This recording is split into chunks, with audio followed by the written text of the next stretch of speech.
kenapa lu tiba-tiba jadi religius gitu? Setahu gue dulu, sekenal gue sama lu kan, mohon maaf ya, ya kan berantakan juga Pak. Gitu. Oh iya. Triggernya apa Dari dulu dulu yang tuh buat? masih bundanya gonta-ganti mobil. Mobil. Iya, Baju. Apa sih triggernya Pak?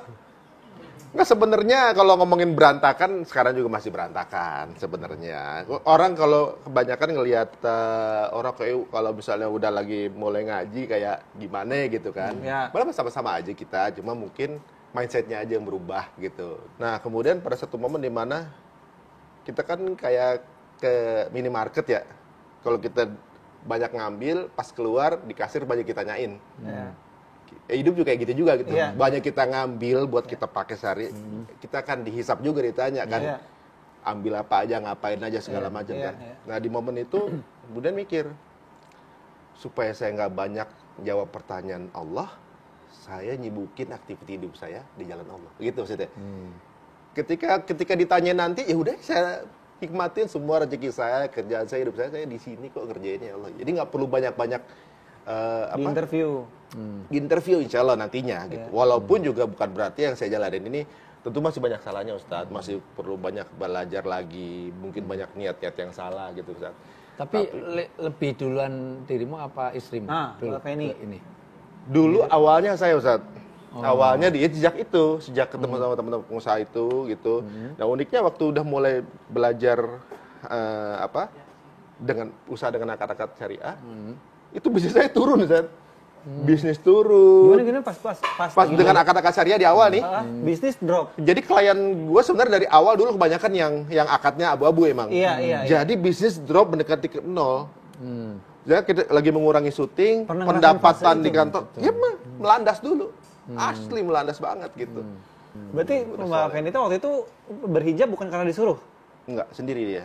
Tapi orang yang kayak ini kesannya saya nyuruh, enggak, karena mungkin lihat prosesnya gue duluan kan. Dia sendiri benar-benar sendiri. Dia kan tipenya orang yang nggak bisa, dia harus diyakinkan banget. Dia pelajari segala macam. Benar-benar sendiri dia. Iya. Artinya bukan keterpaksaan, bukan karena tendensi suami, daripada suami saya pindah ke lain hati, bukan gitu ya? Karena emang oh iya, enggak juga. Tadi bisnis sempat landai benar-benar landai, terus akhirnya bangkit lagi karena terakhir pesugihan ya. Oh iya, kalau nggak salah dulu main jenglot kita ya. Bangkitnya pas mulai bisnis apa tuh waktu itu Mas Ari? Jadi ya kita mulai dari awal lagi, jadi banyak hal ya.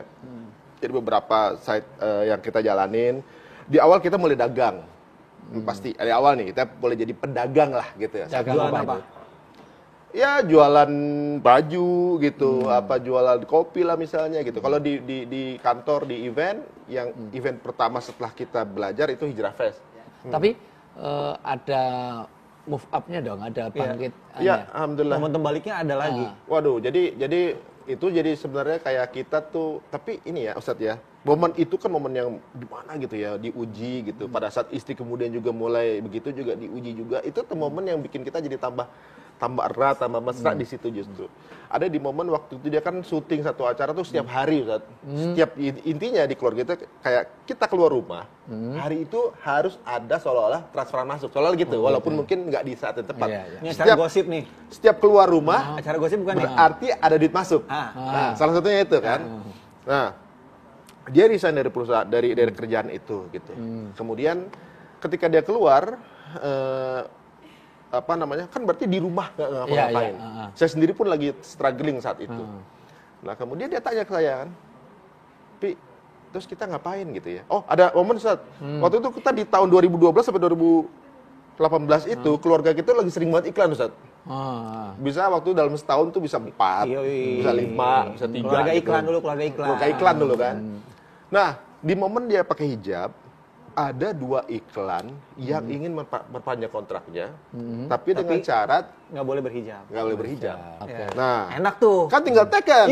Tinggal teken, nggak usah kerja, nggak usah kerja yang setiap hari syuting itu, cukup teken itu aja udah ketutup.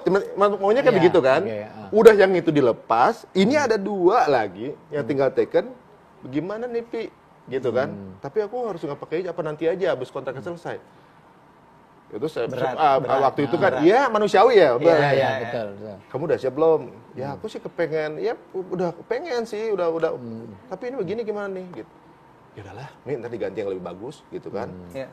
Ketika Kak teken, ya, kita juga ketika jalan, kita belum ada apa-apa saat itu, rezeki lagi turun, iklan juga kita nggak ambil lagi.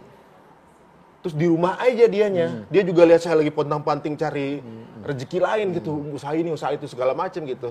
Terus nanya beliau ke saya kan, Pi, habis ini kita ngapain ya? Terus habis ini ngapain, Pi? Stepnya habis ini? Gue cuma bisa jawab gini, nggak tahu, Mi. Kita ngikutin Allah aja deh. Gitu. Nanti insya Allah ada rezekinya kok, yakin. Di situ gua tuh berusaha maksimal mati-matian untuk ngebuktiin itu istri gua bahwa ini bener kok gitu.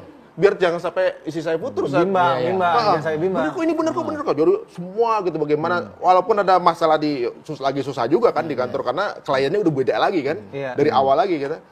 Oh, insya Allah ada. Insya Allah dikit lagi nih udah mau tutup. Padahal masih berat gitu. Sampai gua tutupin ke istri gitu. Jadi dengan apa yang kita punya itu, bagaimana istri tenang aja gitu kan.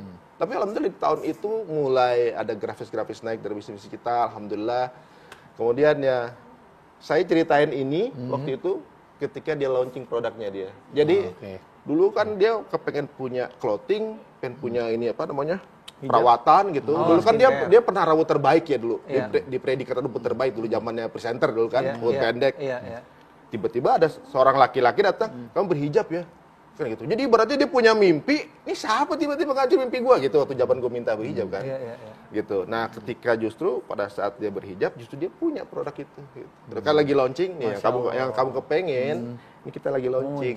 Yang kamu tanyain waktu dulu ke saya, kita ngapain ya? Ini Allah tunjukin ke kita gitu. Ini Pak Ustadz, nggak semua keluarga bisa bertahan loh. Ustadz, saya baru tahu istri saya ternyata oportunis bukan karena cinta. Kenapa? Ketika nikah sama saya, nyonya Ari Untung pas dibaca, nyari untung. Itu sebabnya.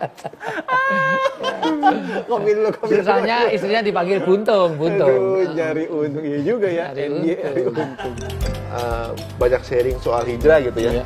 Sama istri, jadi bintang tamu. Kita itu kadang dapat hafalah, Zat. Mungkin jumlahnya dibanding MC, jauh banget berapa persennya kan? Iya. Tapi menerima itu bahagia minta ampun.